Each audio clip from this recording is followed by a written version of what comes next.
Welcome. Welcome to the Fink Tank. It's been a while since I've done a longer video. Quite frankly, I've been very busy. A lot of things have been going on. A lot of tumultuous events in life have taken place. I've had to deal with a lot. Of course, my birthday on April 1st, then being followed up with the year anniversary of my mom's death on April the 7th.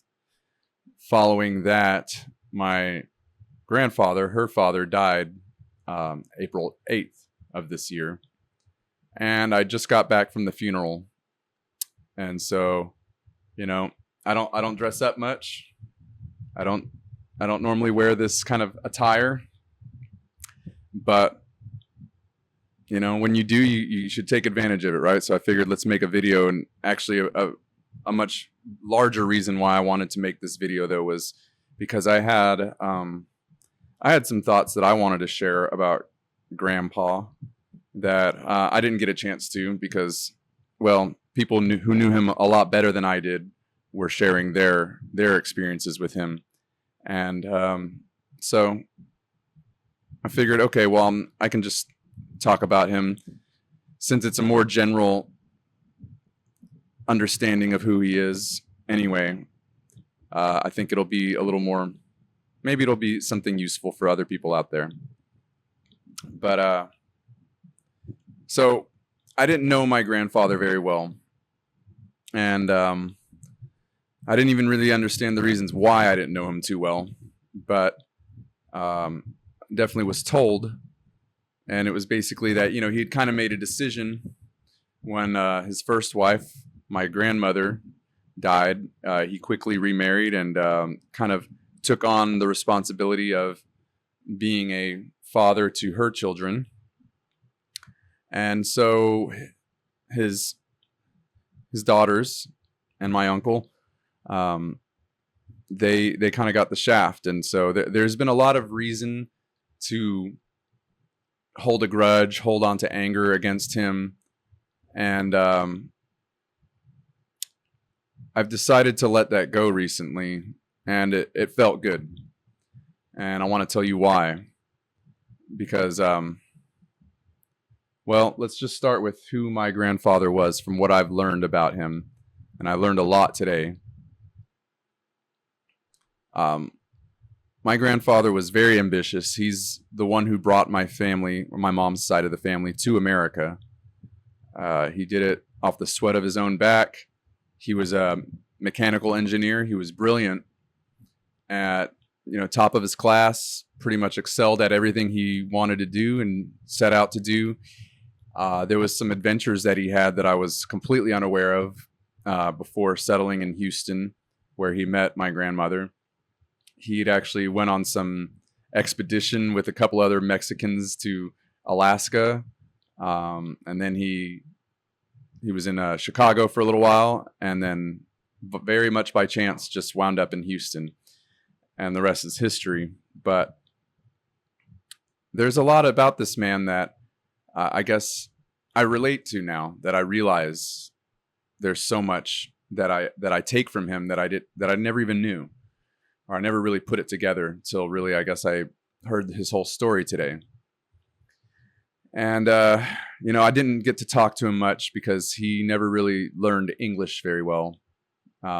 He probably knows about as much English as I know Spanish, which is next to nothing, which means our conversations were pretty much very surface a lot of times it was just a matter of saying hello, how are you, and goodbye, Merry Christmas, whatever, these kind of things. Um, so that made it kind of hard, to really build a connection, and we never really did. He but he did come to my art studio once, I believe, with my mom and her sisters.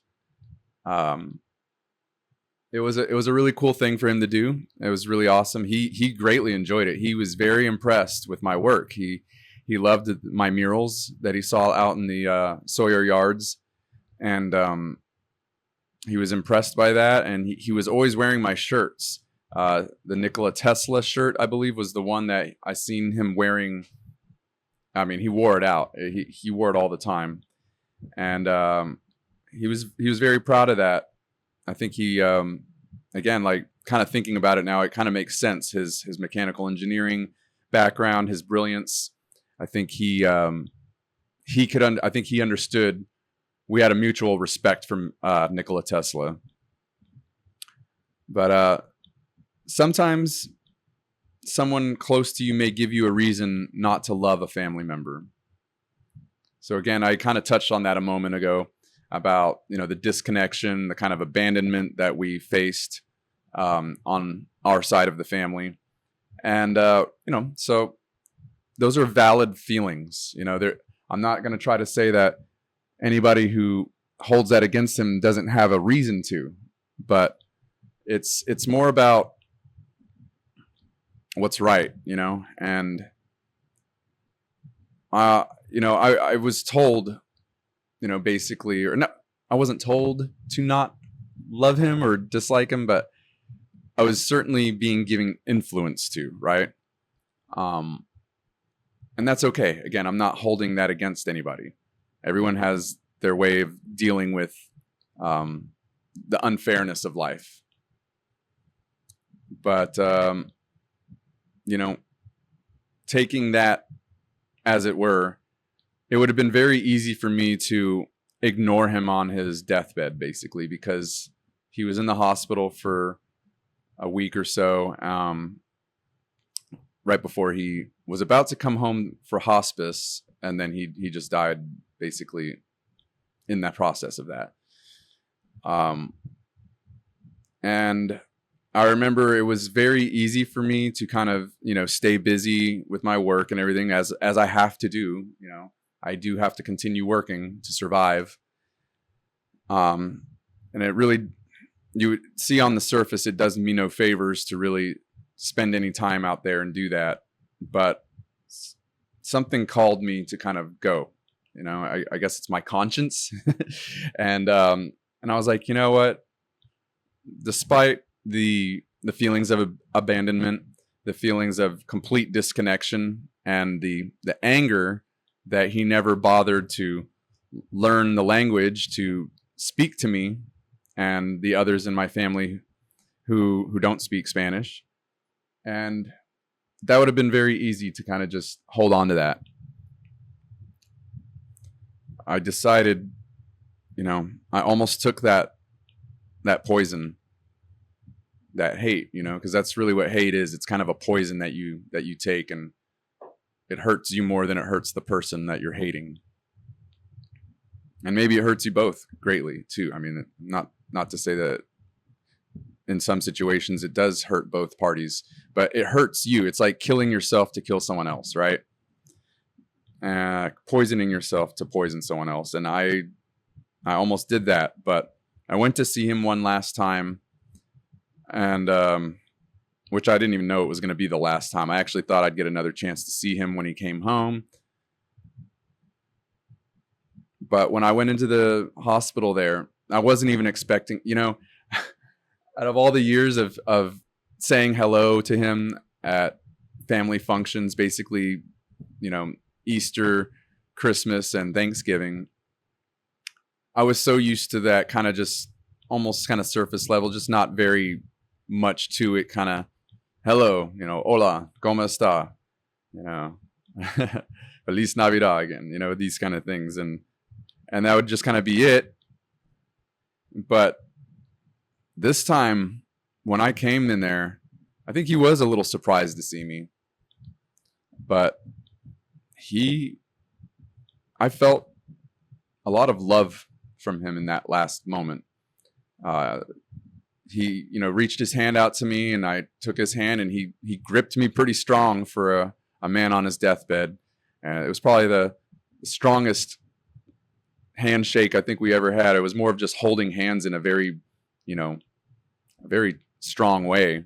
And he held my hand for a while, and we kind of just looked at each other, and I said my kind of salutations or whatever, and he looked back at me, and he gave me a very just serious but loving look.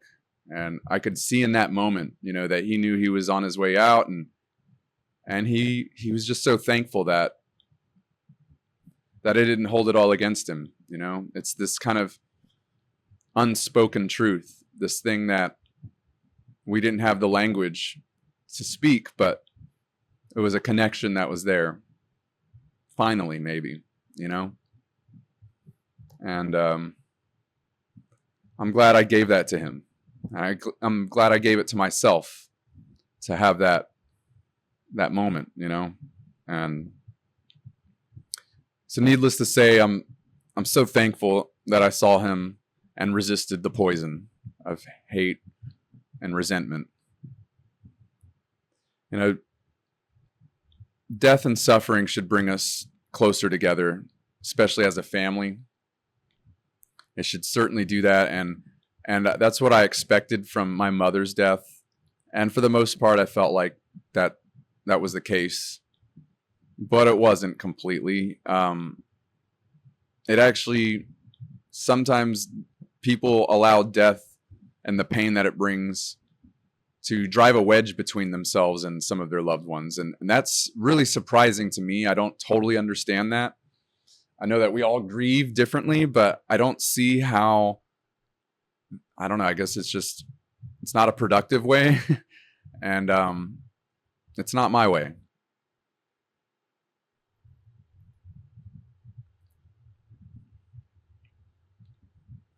So I just like to use these moments of extreme pain as I don't know, for me, it causes me to reassess my life and everybody else. And it really kind of just gives me that bird's eye view, that big picture view. And I just think when these things happen, we should forgive each other. Sure, maybe you said some things or I said some things that maybe were bad. Sometimes some people say things that are really awful. Sometimes people treat each other pretty terribly, especially as family. But I mean, aside from something really disgusting or awful, most of this is like political differences, things like that. Really kind of petty stuff. And I just can't see that being the way that's not the righteous way, and so I just want to give you that message again of forgiveness.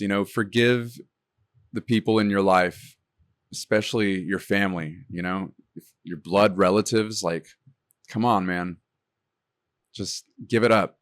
Give up the hate. It's hurting you. You're poisoning yourself. And in a lot of cases, you aren't actually even poisoning the other person. They've perhaps moved on.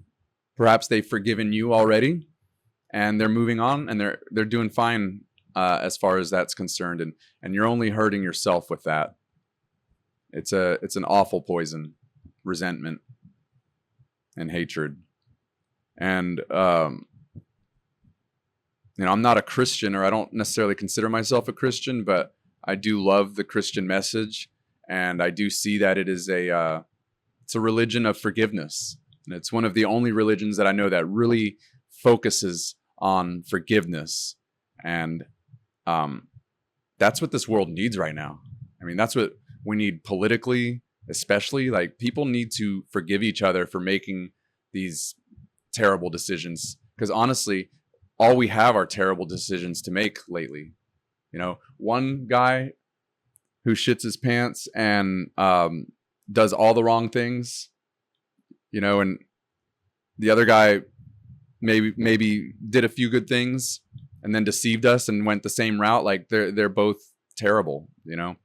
And the other options that we were given were even worse, right? So have some grace and give some grace, because we all need it and we need to come together.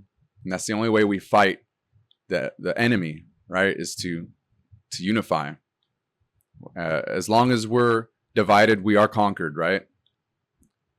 So it's just that simple message, okay? I'm going to keep preaching this for a long time because it needs to be heard. It needs to be felt and understood. Forgive each other. All right? That's the Christian message. That's the message of Christ. All right? Forgive and be good and try to do good unto others, right?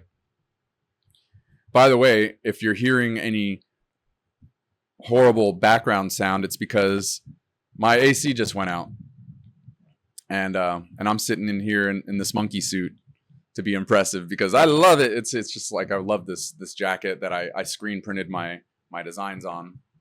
Let's see. Let's get a better look at that before I take this thing off because I'm burning up.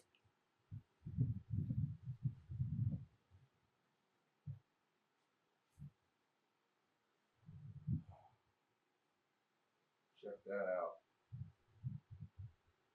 Is that not rad? Where are we at? Oh shoot. Let's get this bad boy back up. Alright. Oh shoot, we're running out of battery on this bad boy. Come on. Can't do it. Oh man, I lost it. You done lost it. I ran the battery out on that. Okay, that's fine. We'll do it live. Favorite Bill O'Reilly quote.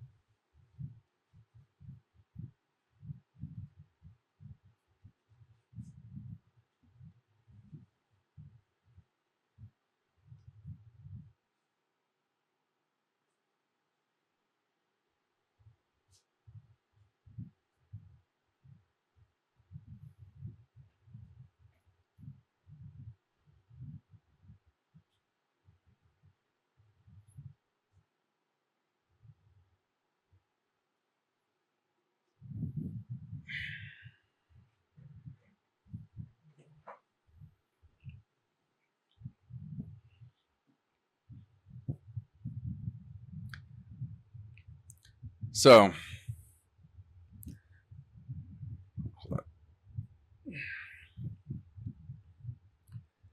I've been meaning to make some more content for my patrons at Patreon. I said that kind of weird. My patrons at Patreon deserve more, so I'm gonna start making some more content for you guys. You'd have to kind of let me know what you want to see more of, though, of course, for me to actually really deliver.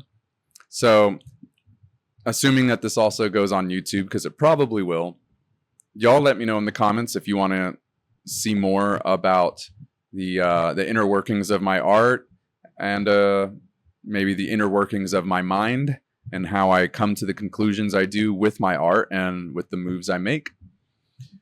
But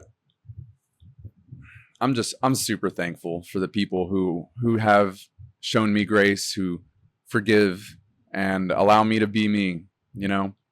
Because again, we all have had to make some crappy decisions over time.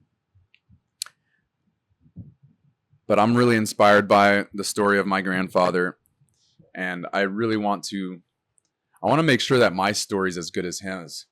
I'm just not so sure. It has been, you know, I have my story feels like it's been pretty boring because I've been a little bit afraid. I've been a lot afraid, I guess, you know, when it really comes down to it. And I think about all the chances that I could take, you know, you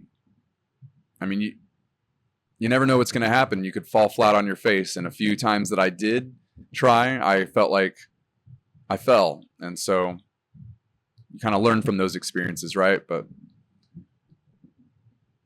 I'm in a good place because even though the AC's out, it's going to come back. I'm going to pay heavily for it, but it'll come back. And even though I've got to get the siding fixed on this house, I'll get it figured out. I've got a multitude of other expenses coming at me from all angles, from the house to auto care and just health, all these things. And it can be a bit overwhelming. It's easy to look at all this stuff, and then, you have a day like today, and you just think, wouldn't that be great if you go to the studio on Second Saturday, open studios at Winter Street Studios of Sawyer Yards, and wouldn't that be fantastic if you just lucked out and made a big sale, help cover some of these new costs that keep cropping up that you're barely keeping up with. And nope, not one, not even just a little print sale, and I'm fine with that. I knew that was a possibility. I don't expect it. I don't expect anybody to spend money on me. I understand that we are living in a crazy, uncertain time. So it doesn't surprise me that there's people who are afraid to, shell some money out right now. But I also know that there is plenty of collectors and people out there who are completely unaffected by these ebbs and flows of the market because they're so far ahead. Those are the people that really need to be collecting my art. They're the ones who can afford it. My prices are pretty high. So, where y'all at? Come on now. I need more of you. But very thankful for those who are there for me and doing that and investing. And I had some great conversations today, and I really connected with a few people, and that happens every time. And so I'm always thankful for that. And that's why I keep doing it, because every time I open my studio, I meet at least one to a handful of people that my art just super resonates with, I click with, we seem like friends already. And I get them on my e-newsletter, and I get their contact info, and that's the start, right? That's the start of a friendship, of a relationship that often, pretty much always, turns into a purchase at some point, and a lot of times a big purchase or several over time. So I'm patient. I'm playing the long game, and I'm not distraught by the small losses. My grandfather and my dad, the people who brought me here, they were strong men, and they were ambitious, and they were successful. But I know from studying successful people for many years that there's way more failures than there are successes in those success stories, right? There's years of nights of frustration before you have that overnight success. So just keep that in mind. I'm keeping that in mind. And sometimes maybe you do need sometimes you need Jesus, right? I mean, I had a really rough week because I was battling the legal hell that is trying to gain ownership of a home that a parent did not, clearly state in a will. Now I'm finding out that maybe there is a will. I guess there's a will. I don't know. I'm dealing with some crap. Okay, a lot of what the fuck is even going on? It's out of my control, and so I have to take that stoic principle of if I can't control it, then don't worry about it. But the anger and the frustration, it creeps in when you've spent hours and days and weeks and months trying to figure something out, to come to find that you're just at a brick wall. And it just felt like there was voices in my, coming at me, would not let me think straight, would not let me be my normal, joyful, positive, inspired self. And I found myself like in need of hearing some good word from who else but you know, an Orthodox preacher, an Orthodox priest, goes by Father Moses. And you can find him on YouTube, and he's a great inspiration. I don't think you have to be a Christian to hear these messages and gain something from them, okay? Because I'm not, and I do. And maybe I will consider myself a Christian someday, because I'm certainly veering more into that direction than I am the agnosticism that I've been kind of stuck in for most of my life, I guess. I've never been an atheist because there's no proof of that. And in fact, the more I've studied sacred geometry in my art, the more I've come to find actually that sacred geometry just might be one of the greatest clues that there is a God. Because it's just so beautiful the way it's all laid out. And it's just beautiful that I think it feels like there's somebody kind of putting it all together. And especially with my 5-MeO DMT trip, I had a death experience, certainly an ego death experience. And in that experience, I kind of got to see what it was like to be disembodied, and the fear that comes with that at first, and then the calm knowing that there is something else out there, that there's this great divine essence, the monad, God, you know. I don't know what you want to call it other than these words. There's, you know, we're talking about things that are pretty close to indescribable. And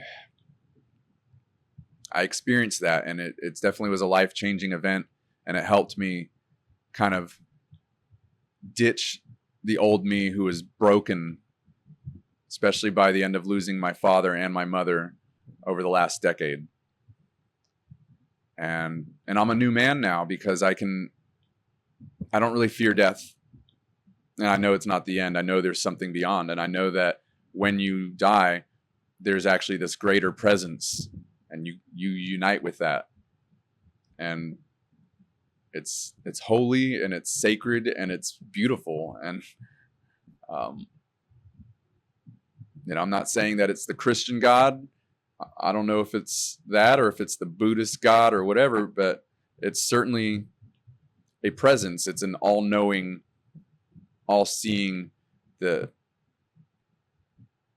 everything. You know, it's the source. It was going back to source, and then through that experience, at the end of it, God placed me back down into my body, like he was just handing me back and saying, "You're worthy, and I love you, and you're perfect just the way you are."